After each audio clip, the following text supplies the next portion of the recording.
Hoy en la agenda pública continúa el tercer simposio internacional sobre libro electrónico con el lema La cadena del libro en el mundo digital.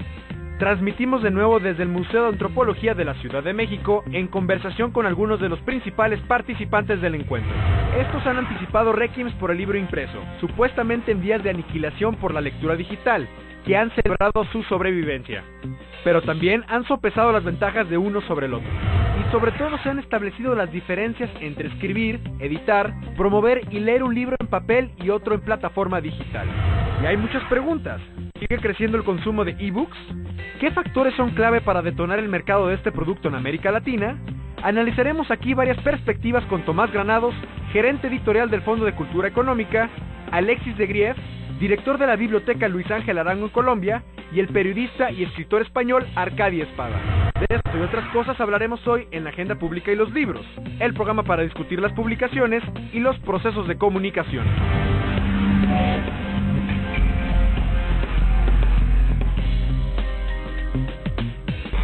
Este programa ha sido preparado y grabado para sustentar los temas de la agenda pública en fuentes bibliográficas, en libros clásicos y actuales, como un esfuerzo para elevar con usted la calidad de la esfera y del debate público.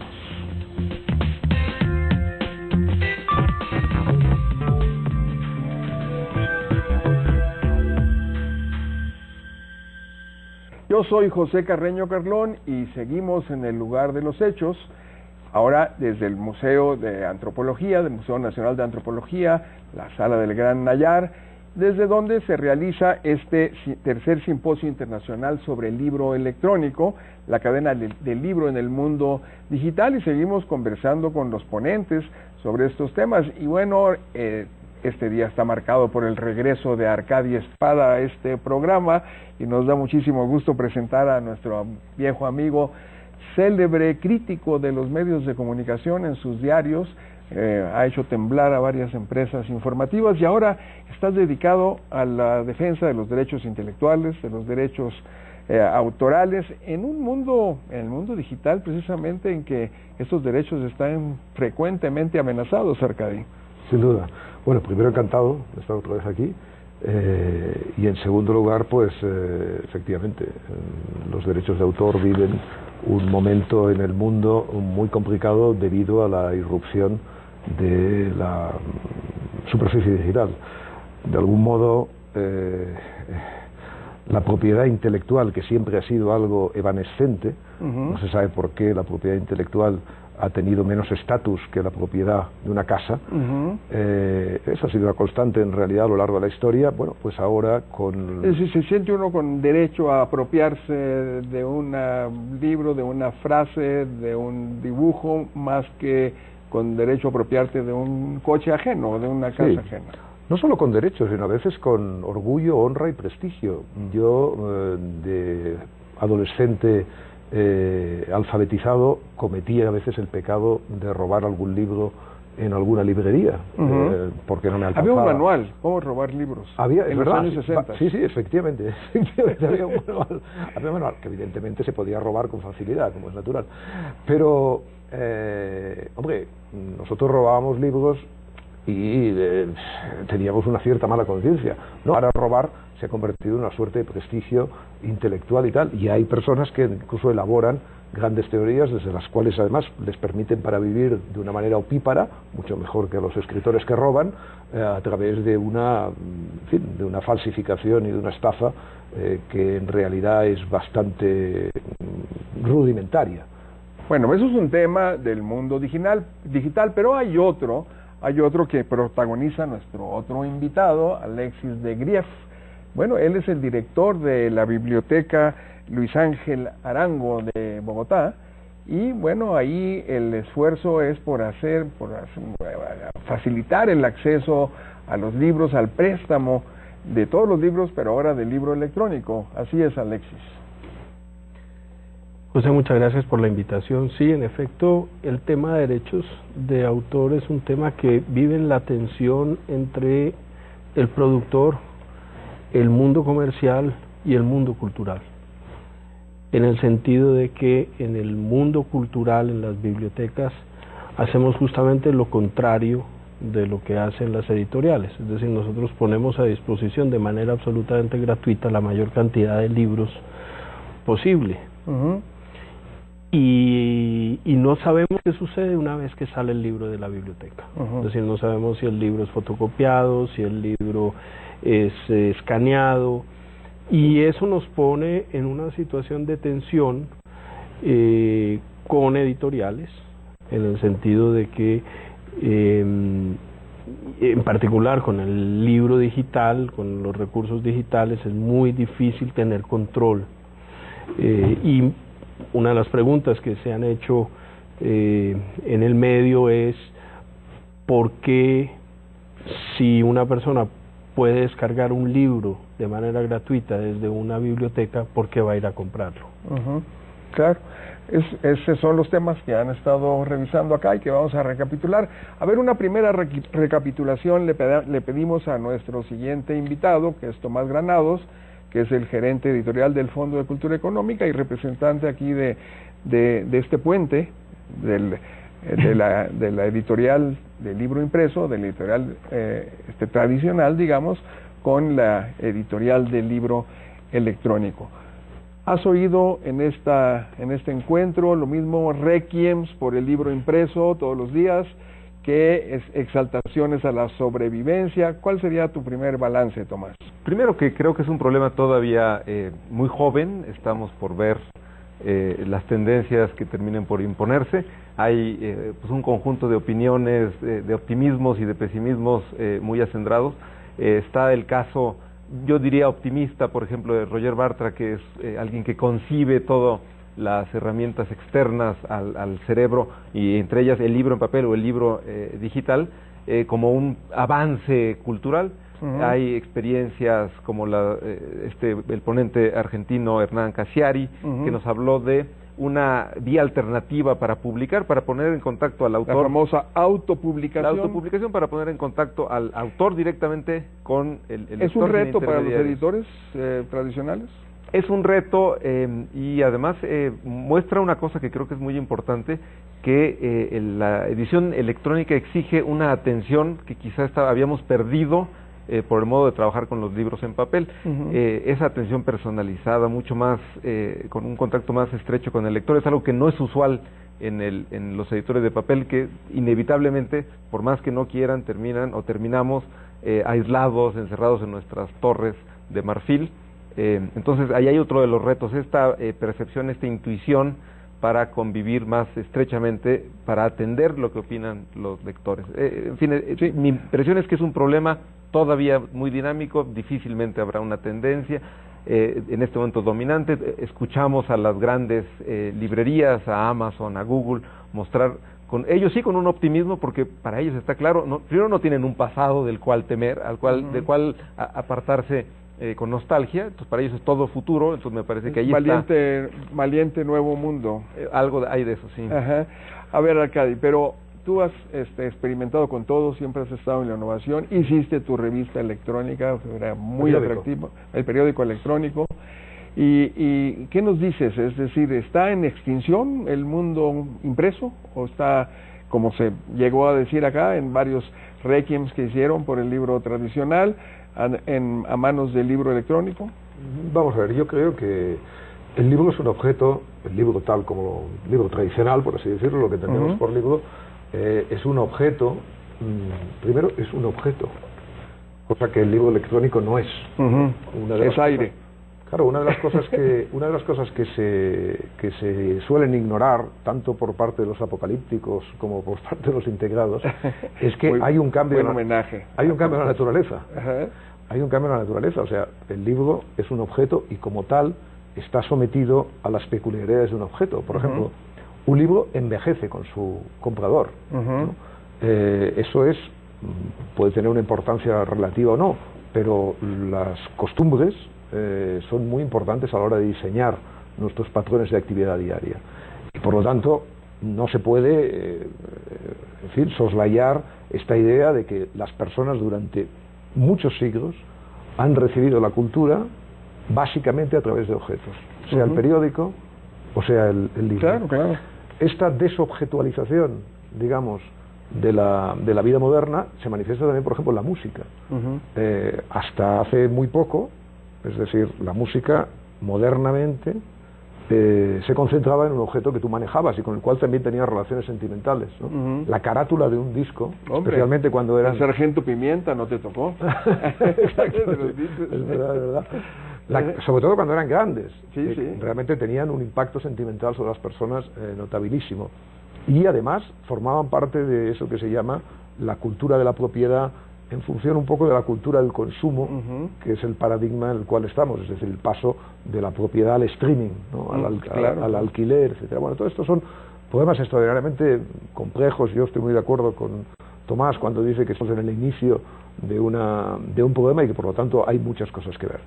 Pero sí querría aprovechar para decir, porque él lo ha citado, una cosa que a mí me parece que es la gran anomalía y la fuente de muchísimos de los graves problemas que nos encontramos los autores, los editores y todas las personas relacionadas con el mundo de la cultura. Google no lo hizo el New York Times.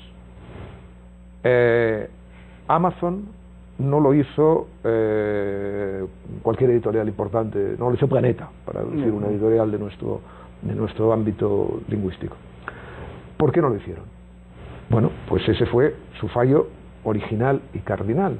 Es decir, todo el problema de los periódicos que lleva a tantas disquisiciones por parte de gente tan importante y tan aguda, olvida una cosa fundamental, y es que si Google estuviera en manos de periodistas, el problema del periodismo se habría acabado. Es decir, porque la producción de los originales, es decir, la producción de los textos, estaría protegida por el negocio de la distribución, por ejemplo. Entonces, ¿qué es lo que sucede? Que los periodistas no fueron hábiles a la hora de ver lo que se les venía encima y dejaron que las grandes empresas de distribución, ¿no? A mí me sorprende que una librería, se le llama Amazon una librería, pero eso es un ennoblecimiento, vamos, tremebundo. O sea, Amazon es un bazar chino, por decirlo claro, bazar chino además bastante vulgar y bastante desorganizado. Ahora, evidentemente, arrasa, naturalmente. Arrasa porque se ha convertido en la primera tienda global. Pero es un bazar chino, no es una librería. ¿Por qué los grandes libreros del mundo, por qué los grandes editoriales del mundo no fueron capaces de crear Amazon? Bueno, esa es una pregunta que hay que trasladarle a ellos, ¿no? Bueno, pero también pasa con el libro impreso, ¿no? Es decir, por decir algo, en México la principal cadena de librerías es un bazar chino, es Sanborns, ¿no? Es decir, hay muchas cosas, es lo mismo. Pero a ver, vamos al tema de los lectores. El nuevo lector está dispuesto, disfruta la nueva forma de leer que le ofrece el libro electrónico, sea que lo pida, lo solicita a la biblioteca, en su experiencia tan valiosa, sea que lo compre en Amazon o en donde sea. ¿Cuál es la actitud de los nuevos lectores? Son formas nuevas, finalmente, de recibir el contenido de un, no objeto, sino de cualquier autor, ¿no? Pero yo quisiera responder esa pregunta retomando algo que dice Arcadi, y es el hecho de que es objeto, y eso tiene un valor. Estamos además en un museo antropológico, tiene un valor importante en la producción de cultura. ¿Y por qué empiezo por ahí? Porque algo que llama mucho la atención en las estadísticas, tanto a nivel latinoamericano como en mercados fuertemente penetrados por el libro electrónico, es que el crecimiento es grande, pero no necesariamente constante, en el sentido de que crece a una tasa idéntica. Por ejemplo, el año pasado el número de personas que registraron haber leído libros electrónicos en los Estados Unidos creció de un 16 a un 20%. Es decir, no era el crecimiento que... Del principio, ¿no? Hubo un crecimiento... Sí, un crecimiento muy rápido al inicio. Al inicio, ¿no? Y luego un crecimiento menos rápido. Correcto, correcto, ¿no? Y eso lo hemos hablado en Colombia y en varias partes con colegas, por ejemplo, del Fondo de Cultura, del hecho de que siempre es bueno no estar en la vanguardia. No siempre es bueno ser los primeros porque es fácil reventarse. Y eso hace, digamos, que algunas de las editoriales que de manera muy entusiasta entraron en el mercado digital hubieran producido una gran burbuja. Eso es lo primero que quisiera decir. Lo otro que me parece muy importante con respecto a las bibliotecas, sobre todo en el mundo iberoamericano, en particular latinoamericano, es que a diferencia del libro, el libro electrónico está supeditado a tener este aparatico. Exacto. Y este aparatico no lo tiene todo el mundo. El mercado, la penetración del mundo digital, digamos, de los artefactos digitales en América Latina es creciente, eso es cierto. No es comparable con lo que sucede en Europa y en los Estados Unidos. En Colombia, por ejemplo, es de alrededor del 8.3% la penetración de este tipo de aparatos, ¿no? Eso sin contar con que no significa que todo el mundo que tenga este aparato sepa cómo usarlo, en el sentido de que lo use para todas las funcionalidades, y tampoco todo el mundo que lo sepa usar va a leer libros acá. Entonces cada vez uno empieza a disminuir más el número de personas que lo va a usar. Ahora, una estadística muy interesante, y hablo del caso colombiano, que es el que conozco, el 8% más o menos, que es la penetración según el Ministerio de Telecomunicaciones, Comunicaciones e Información, corresponde más o menos a los estratos medio alto, alto y muy alto,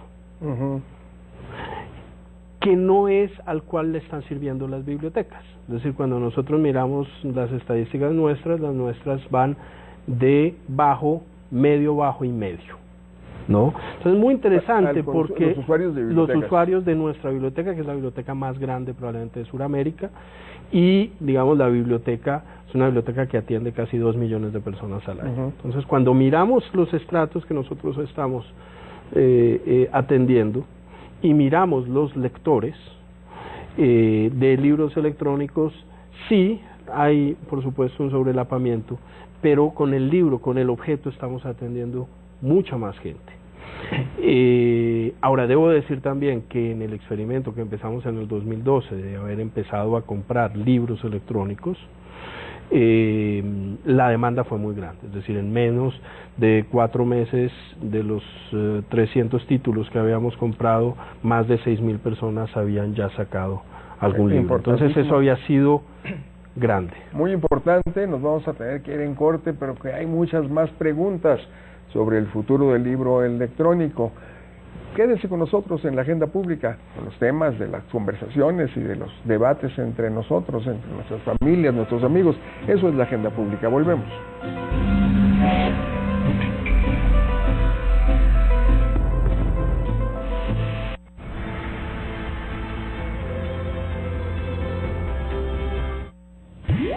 Noticias. 9 los muertos por la fuga de amoníaco ayer ocurrida en el Istmo de Tehuantepec. Ideas. 29 países de África han reportado un aumento inusitado en la caza ilegal de elefantes. E historias.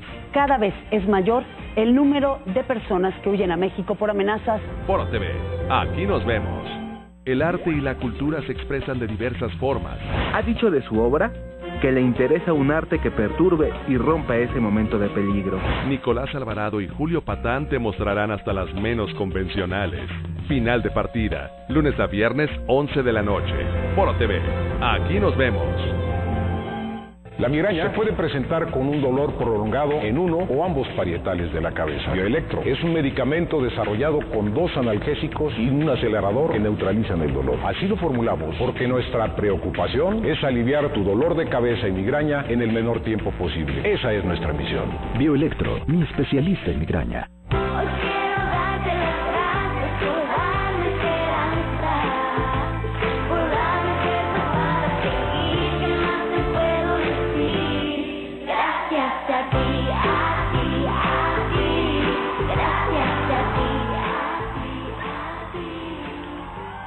Tú fuiste testigo del reality Silka Medic. Ella desde el día 3 decía que la comezón ya se le había quitado. Para el día 7 el pie de atleta ya estaba aliviado. Más rápido que Silka Medic, nada, no hay, no existe. Si comiste demasiado o irritante y picosón, Genoprazol para la gastritis. Y 2 veces por semana hay agruras y acidez. Genoprazol para la gastritis. Genoprazol para la gastritis.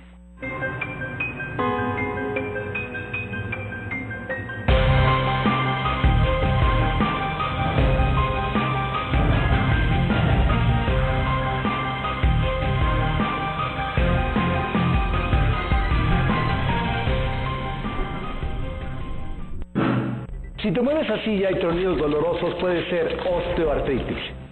Toma X-Ray Doll. Movimiento sin dolor.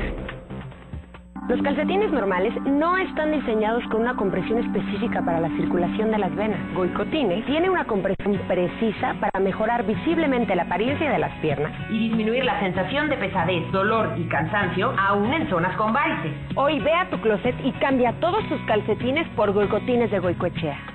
A mi edad no pensaba que me iban a seguir dando hemorroides, pero volvieron a aparecer. Mi doctor me dijo que para mi caso el medicamento indicado para aliviar todos los síntomas es Nixon. Sin importar tu edad, desde la primera toma comienzas a sentirte mejor. Nixon es el alivio a tiempo. Ahora Nixon de 40 tabletas a solo $154.90. En materia de obra pública invertimos 14.600 millones de pesos este año, entre lo que destaca la línea 5 del Metrobús, para beneficio de 50.000 personas. También concluimos el túnel 5 de la Supervía, la vialidad elevada Luis Cabrera, la rehabilitación de la fuente de petróleos y mucho más. Iniciamos cumpliendo. Primer informe de gobierno.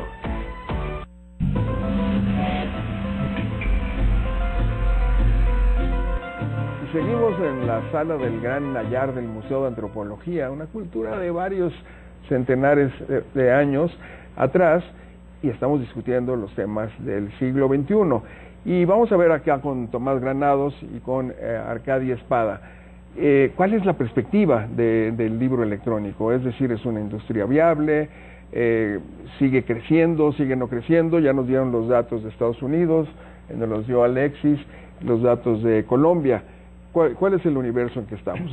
Yo diría primero que hay que tener en cuenta que el libro no es una sola cosa, es decir, la industria del libro, la producción de libros es de muchos tipos de libros. Entonces hay algunos para los que el cambio tecnológico es benéfico y otros para los que puede ser, por decirlo de algún modo, perjudicial. A veces, por este afán de síntesis, hablamos solo del libro electrónico como si el fenómeno fuera homogéneo, para lo mismo para la poesía que para los libros de consulta. Entonces yo creo que hay áreas donde hay muchísimo potencial. Por ejemplo, lo que ha pasado con el Fondo. El Fondo de Cultura Económica tiene en este momento cerca de 600 títulos. Creo que lo que más estamos enfocados es a los libros que son para estudiantes, gente que dispersa en el mundo, que difícilmente va a tener acceso al libro en papel. Entonces, o sea, no le está compitiendo el libro electrónico al libro impreso. Yo creo que ese va a ser un poco, continuando con lo que decía Alexis, va a ser el destino, va a haber un equilibrio, de nuevo, distinto para cada mercado. Yo insisto que los libros de consulta, los libros, las enciclopedias, diccionarios, directorios, pues tienen un horizonte mucho más complicado que el libro de poesía, en donde la experiencia lectora no es solo la de absorción de un mensaje, sino la experiencia física de poseer un objeto. Entonces hay digamos, un abanico muy grande de destinos según el tipo de libro. Yo creo que yo soy muy optimista. Creo que lo que hay que intentar es expandir al máximo para cada uno de estos tipos de libro la presencia del libro electrónico. Para mí es básicamente la herramienta para conectar las pequeñas, las enormes minorías que están dispersas en los países. El libro electrónico es ideal para eso, es decir, los pocos lectores de un cierto tipo de tema o un cierto autor que están dispersos en Ecuador, México, España, etcétera, y que a los que no podríamos atender con el libro impreso, porque la distribución del objeto, del objeto material, es prácticamente imposible llegar a todos esos lugares. El libro electrónico, en cambio, es la gran solución para ese tipo de A ver, Arcadi, que nunca deja pasar nada, estaba moviendo la cabeza negativamente. Seguramente tiene una opinión al menos alternativa. Cuéntanos. No, estoy en general de acuerdo. Lo que pasa es que yo creo que hay para seguir con lo que Tomás decía, ¿no? Yo creo que hay una raya clarísima a la hora de ver la producción del libro electrónico y de papel, ¿no? Que yo creo que es la ficción y la no ficción, ¿no? Yo creo que la ficción necesita menos el libro electrónico, desde el punto de vista, no estoy hablando ahora de la distribución, sino estoy hablando de la producción del libro, ¿no? Es decir, por poner un caso extremo, yo no creo que el fenómeno literario, cuando pasa al libro electrónico desde el punto de vista ficcional, tenga que sufrir cambios profundos en su naturaleza. Es decir, cuando Proust describe lo que le pasa a Swann cuando escucha la sonata de Bintel no es necesario ni conveniente, a mi juicio, que tengamos un link que vaya a una de las versiones de la sonata de Bintel que se dice, si César Franck, si Saint-Saëns... las famosas explicaciones. Claro. Entonces, porque la ficción tiene una naturaleza muy vinculada con la imaginación y con el resorte, digamos, que levanta una palabra en la imaginación y en la conciencia de cada uno. Y desde este punto de vista, el libro electrónico, aparte de las comodidades obvias de su naturaleza, realmente aporta poco.